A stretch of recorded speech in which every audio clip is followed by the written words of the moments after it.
Julian Gallardi. Bobby Thompson. We're live talking about the winter meetings for Latino sports here. So, quick hitters. Kyle Schwarber starts today. Instant reaction to him returning to Philadelphia. I think it was a good move for them. It was a huge need. They bring him back. Pretty reasonable deal for him as a DH. I think it's a good move.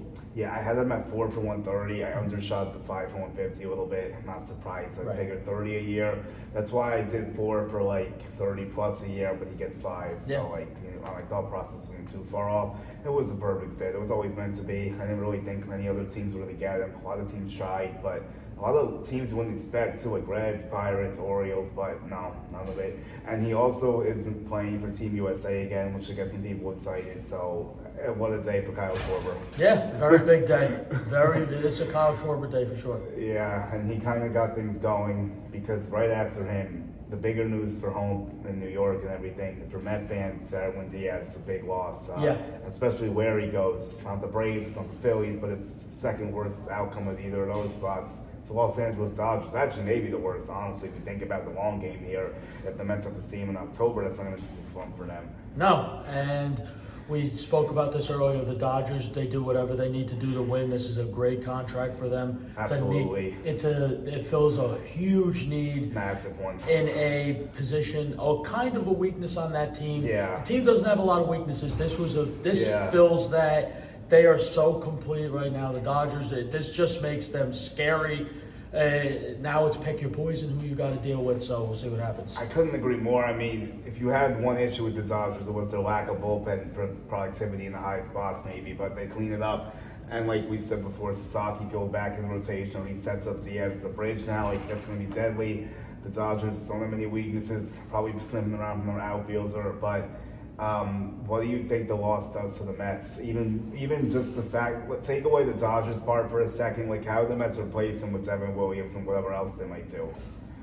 They're going to have to do something else. This is honestly, in my opinion, Edwin Diaz with the Mets was phenomenal. He was huge. Sound the trumpets, walk it. I'm going to miss the trumpets. The trumpets were sick. I actually love that walkout song, but this is a huge loss. And we said this earlier that they brought in Devin Williams because I feel like they knew that they couldn't bring him back. Yeah, it was like an eye-opener to me. It kind of made me think Alonso might be more likely and Diaz might not be, although that might not necessarily be the case.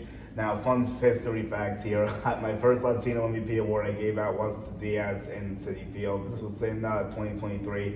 Actually won it the year before because we honored it like the next year. But Diaz, I think he's won it more than once too, but has a good chance to win it this year with the Dodgers probably. So, absolutely.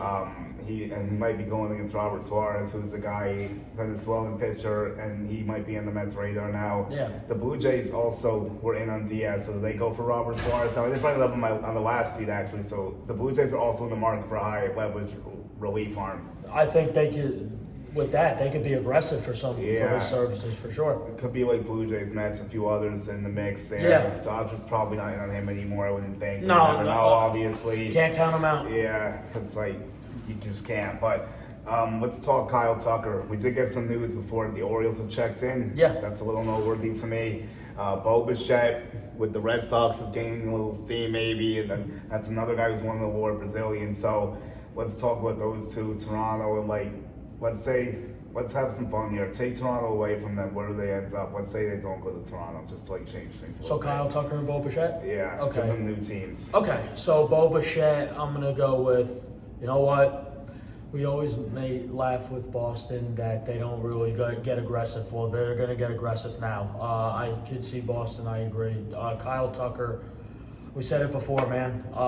It's definitely, I think, is the Blue Jays. It might just be inevitable. If I was going to give Tucker another team, I would say Yankees for fun, but I just don't see it. Right, yeah. But, so I'll give you a better Love answer. to see it, but I don't know if it's going to happen. How about Baltimore? Yeah. Because Baltimore is big game hunting.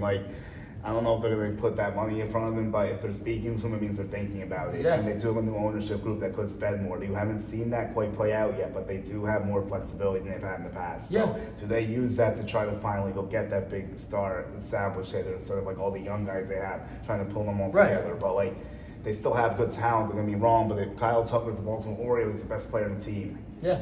Of course, 100%. So, yeah. is that something they pursue? I mean, like we said, it's a good Yankees target. Now, how aggressive are the Phillies going to be after signing Schwarber? Like, there is JT who's sitting out there. Let's talk about Ranger Suarez, actually. We didn't have Ranger Suarez before, another Venezuelan. This is the Suarez free agency class, and Henio Suarez is the free agent, too.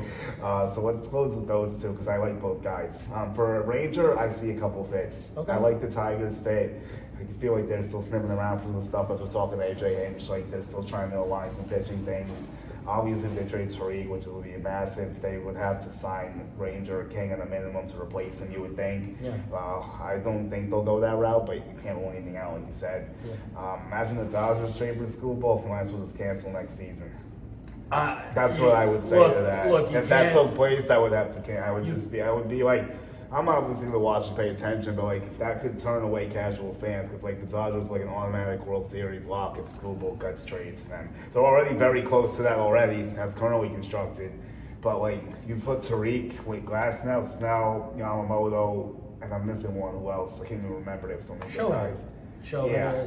You got it. Yeah. So you put those five together, like my God. Look, if that you can't count anything out with this team. They're gonna try to overwhelm Detroit probably, but the Tigers want to break baseball and send them to Los Angeles. You have to hope they don't. But they would get a tremendous haul, obviously. Like, of course, yeah, they're gonna have to. But I think he stays personally. I have talked to a few Tigers people. They kind of feel the same right now. I'm not going to say it's impossible, but everyone's leaning no right now. But it is being discussed, and the Tigers haven't shut the door on it, which is a problem because they haven't said we're not doing it. So that's an issue to me. I'm a little bit worried because of that. I feel like, in a way, what they're doing is, I think we could all agree that we've seen this happen before. Yeah. I feel like they're dangling a little toy at like a cat. They're trying to see if someone's going to go absolutely ballistic to the point that they can't turn it down, basically. Right. And we haven't seen that yet.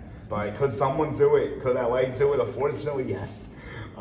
Could the Mets do it? Yes, but I don't think they want to trade Nolan McLean. It might take a guy like that. No. If you were talking on the Yankees side, it would probably take a Cam Slitter or a George Lombard. I don't know if the Yankees would want to do that. So we just saw George's father before, and he does work with the Tigers. So I've been saying this for a minute. If a trade happens between those two teams, George has to be like the first guy they're asking for in a trade of that magnitude. Right.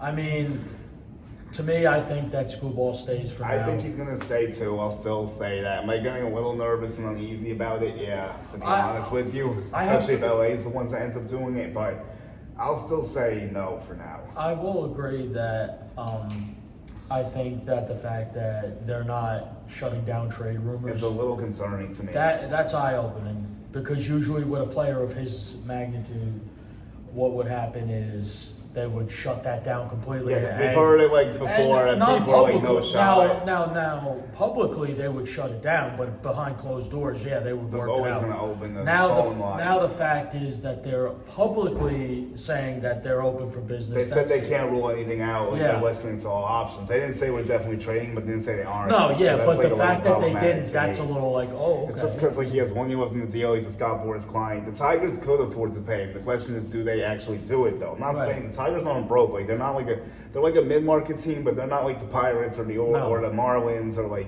the Rockies. Actually have money to spend it poorly, or the Guardians. There we go. Or Brewers. Right. They're not like that bad, so they have some money in Detroit. Yeah, but it just depends what they're gonna do with it. So let's talk about Ranger. I like to go to Baltimore though. With that being said, I think Ranger Suarez goes to the Orioles. Okay.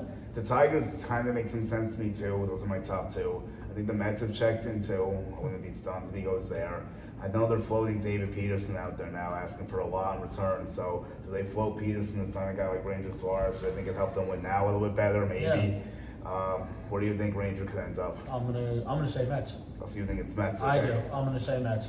I think. Yeah, I feel like the Mets and Orioles are a jigsaw puzzle, both fighting for starting pitchers. Like whichever one doesn't get Ranger might get Valdez. Maybe. Right.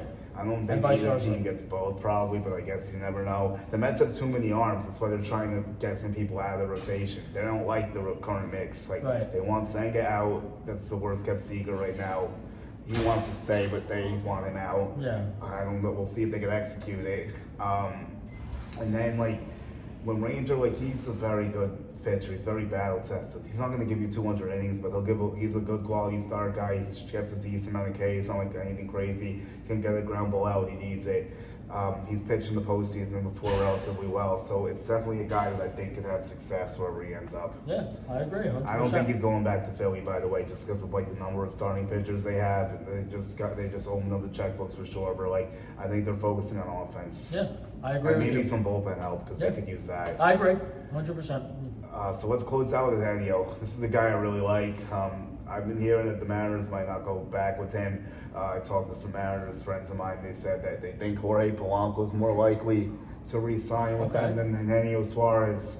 They have some prospects that might be wanting to take in that spot. So Henio likes playing in Seattle, but they might not want to bring him back again.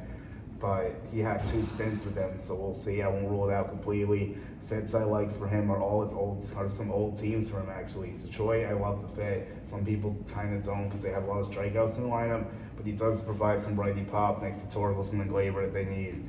I also think Cincinnati's interesting, but they're saying they don't want to spend much more, and they just went for Schwarber because they thought he would help sell tickets apparently. So that's like what we're dealing with in Cincinnati now. Can't say that's too good, but a guy like Gino wouldn't cost them nearly as much. You're probably looking at like 15 AAV max for like maybe only a 2 for 30. Like his market's not like what I thought it would be. It might not take much to get him. Or maybe it's like a 2 for 40 situation, which the Reds could even manage to fit. Maybe they think that would help get some fans in the seats to hit a few bombs. But those are some options. The Cubs I've been hearing floated, but like I don't know if that's the best fit for me for a few reasons. Like, where do you think Gino can end up?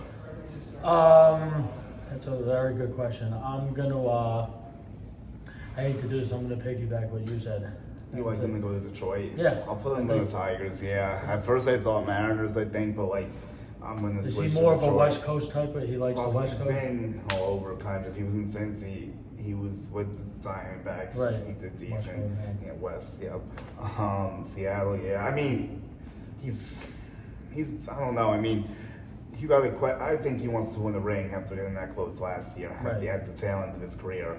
And he's got an outside shot at the Hall of Fame. He's on track for 500, kind of. He might have like a Nelson Cruz type end of his career. Okay. It's possible. He's like 34 right now. He still has he's plus 300 plus homers. So like, I think Gino's unique. I think like what he offers is interesting. He's not the best defender, but he has a lot of righty pop. The only issue with Gino is I think why the Mariners will be moving off him is because he's very hot and cold.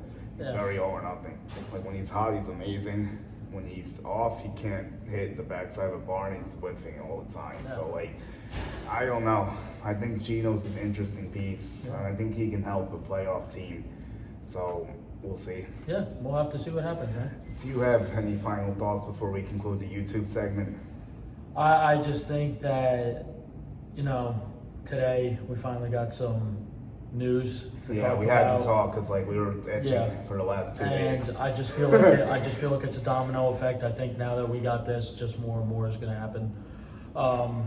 But I really think that the Pete Alonso, we didn't really talk much about Pete Alonso on this clip, yeah. But I think that he goes to Boston. I think once he signs, you're going to see a lot more moves happen. Yeah. Him and obviously Tucker are the big fish. Yes. So once those big fish get taken, and then you're going to start everything going. Yeah, exactly. And then the chat too, and like Yankees thoughts aren't great. Like if you want more of our Yankees thoughts, go to Twitter Live. Like we spoke about them for a while. It's just like, look, it's very cut and dry. I've been speculating for like ever since the last out against that Blue Jays game, basically, and I haven't learned much more since, unfortunately, because like they haven't done too much. Like I don't really know what's gonna happen. I can't guarantee a move here, unfortunately. Yeah. Doesn't give me that good vibe I had the previous years they were here. They would do something like I feel the opposite of that actually. Like I wouldn't be surprised if they go home empty-handed, which I think is unacceptable, honestly. But that might be the harsh reality now. Yeah, I agree. It's something else, man. Yeah. So guys, thank you. Everyone subscribe to us on YouTube, Latino Sports TV. Julian Gardy1 on Twitter. Search my name in channels. You can find me anywhere, basically. Probably take it away. So on Twitter, I'm bthompson81. You can find me on there. Of course, Latino Sports is #1. And on Instagram, Bobby Thompson81. And of course, Latino Sports on Instagram. All right, brother. Good stuff. That's